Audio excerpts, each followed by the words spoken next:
What up guys? Welcome back to another tutorial. So in this tutorial, pag-uusapan naman natin yung pag-print ng data mo sa screen basically in Python. So basically the print function. Ganito kasi yan guys, maraming paraan in Python to print out your data. Like for example, ito you have this, di ba? Talakay na natin yung data types and the variables. So basically alam niyo na to.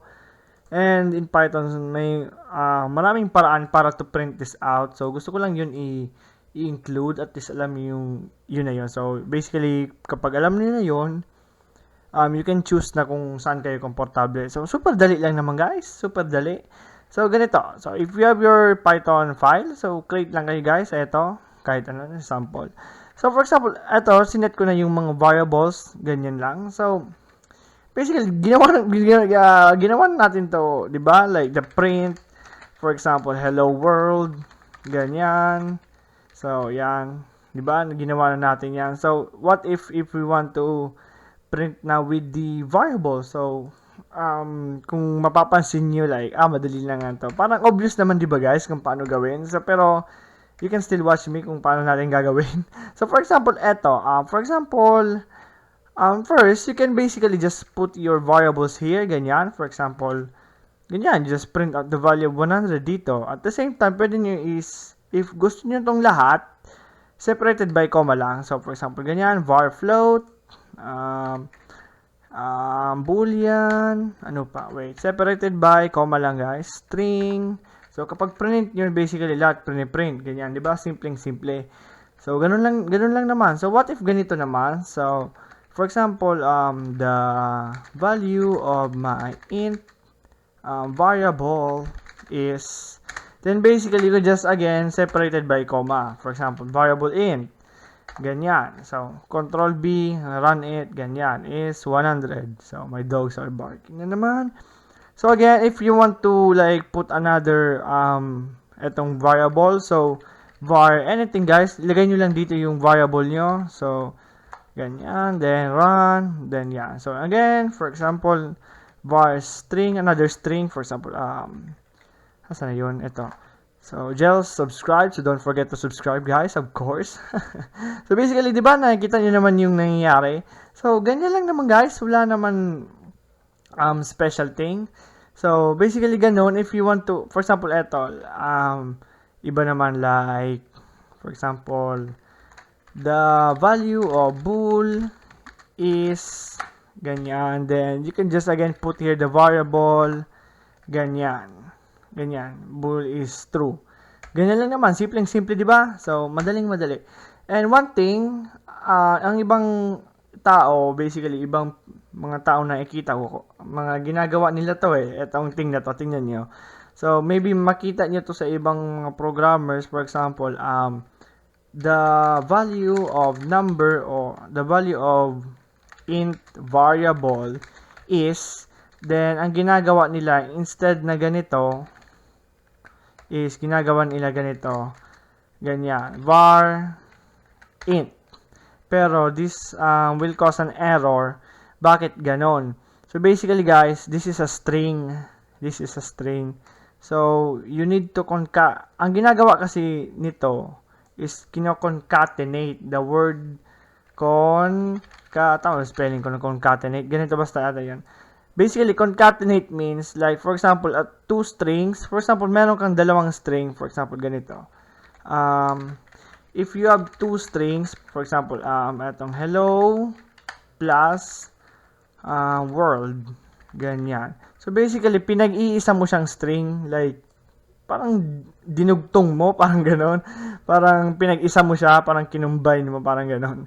So, basically, ganyan yung, in Python, if you want to concatenate strings, basically, yung plus lang. Ganito. So, pwede nyo rin to i-concatenate ito with a variable, var string. Basta string type siya, guys. Basta string type. Ganyan, di ba? So, kung gusto nyo may space, basically, spacean nyo lang ganyan. Di ba? So, ganun lang naman. So, basically, dito pwede kasi this is an integer data type. So, pwede nyo na rin itong gawin, something like this. Convert nyo into string. Ganyan. So, may mga taong gumagawa kasi nito, ginagawa nila to. I don't know why. Pwede naman yung comma lang. Pero, again, it's up to you. Wala nang problema. Ikaw yung programmer, it's up to you. Decision mo yan, kumbaga. So, ganyan. So, same with other variables.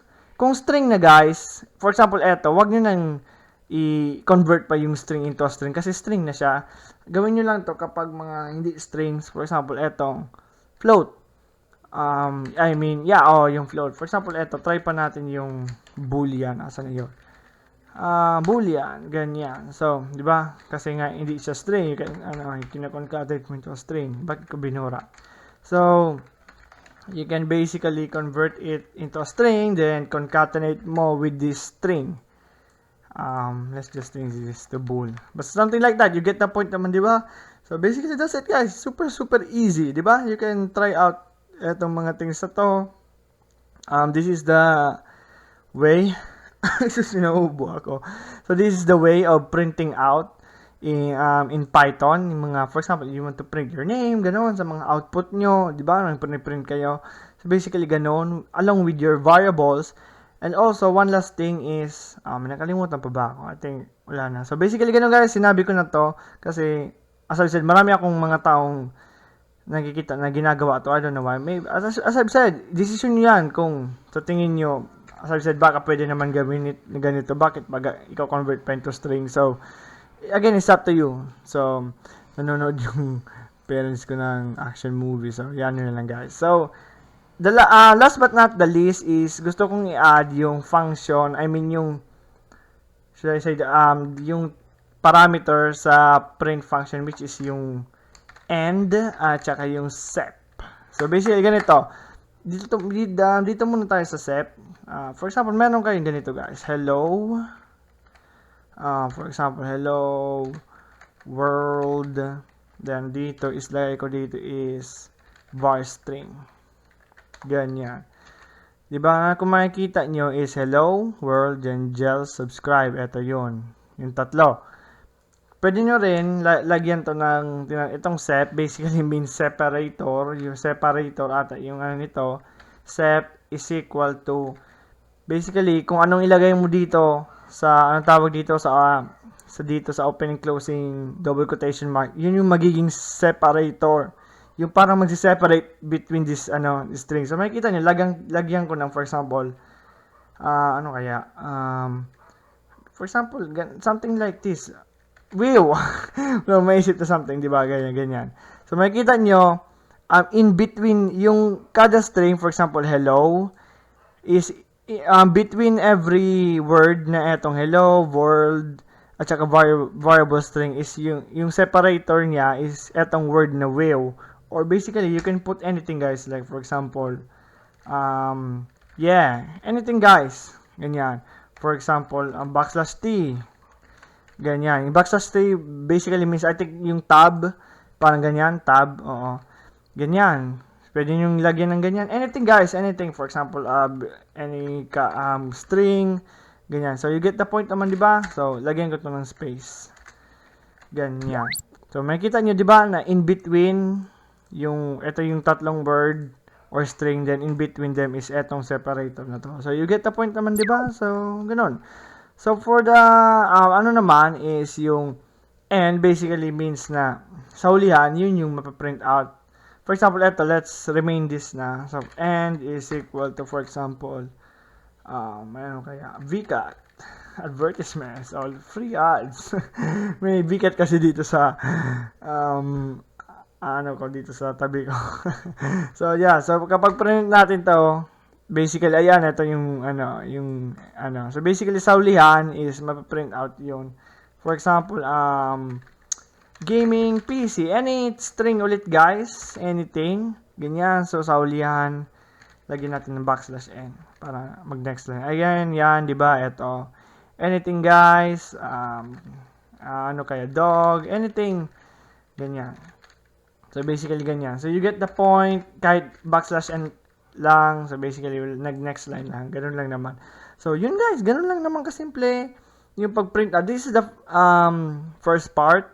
So, as I've said, marami pa, na lang sa next video. Excuse me. So, one thing na gusto kong habol is, in Python, ito na, ginawa ko na eh. So, kung gusto niyo yung tawag dyan, yung may next line. Basically, pareho lang sa ibang languages, which is \n, ganyan. So, for example, hello. Wait lang. Hello. Then, dito is world. Asan yun? So, kapag print natin to, may \n na kasi pala to, next line na to. Pero if you want to put next line ulit, is basically \n. So, next line ulit siya. Ito, yung space na to. So, if you want to put another, alam niyo na to, di ba? Basically. Guys, may nakalimutan ako, almost. So, what if kung mag-print tayo ng print? I-print natin yung print. So, anong mangyayari? di ba? So, basically guys, kung makikita nyo, may next line at saka may none. So, it's a none.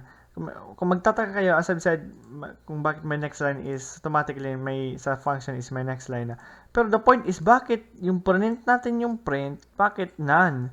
Basically guys, ganito kasi yan in Python. Okay lang if hindi nyo pa to na guess kasi di ko pa naman tinuro about functions in Python. Basically guys, print kasi is a function in Python. It's a function. So basically this function returns, kumbaga, it returns a value of none. Kaya if we print it out, ang value na is none. Kaya ganon. So ganon lang if so don't worry, pag nag-deal tayo with functions, babalik ko tong discussion na to. So, mag-guess yung minimin ko. So, yun lang. So, yun. Yun guys, napag-isipan ko na also to thank naman the people na nag-like and follow sa Facebook page ko. Of course, so thank you rin. So, basically, Julius. So, thank you so much. Adrian, thank you. And John Dominic, thank you so much. And as you can see guys, some people here, actually, yung mga friends ko and classmates, nag-like rin. So, thank you so much sa inyo. Alam ko, pagtatawanan niyo ako. So, basically, Jessa, thank you so much. And Princess Ryan, thank you. Princess. RJ Rosas, thank you. RJ, parang napapansin ko na, ikaw ba yung palagi ka rin nagko-comment ata, sana tingnan ko ulit. Parang ikaw yun eh. So, and Luis, thank you so much. And Lawrence, thank you. James, Mar, thank you so much po. And Cendric, isa sa mga idol ko. So, thank you so much. And Shana, thank you. Also, Celine, thank you so much. And thank you, Celine. And Supang Datag NHS, thank you. And also, John Ira, thank you so much po. And Renz, thank you. And Gino, thank you po. And si Codes. And I think, ang iba sa inyo, familiar, like, palagi nagko-comment sa tingnan ko nga ulit. So, parang familiar. So, thank you so much po, Codes. And Torres, thank you. And Seyo Harnida, thank you po. And John Paul, so, Master, thank you. Thank you, Master. So, yun guys, thank you so much. Yeah, and I'm out.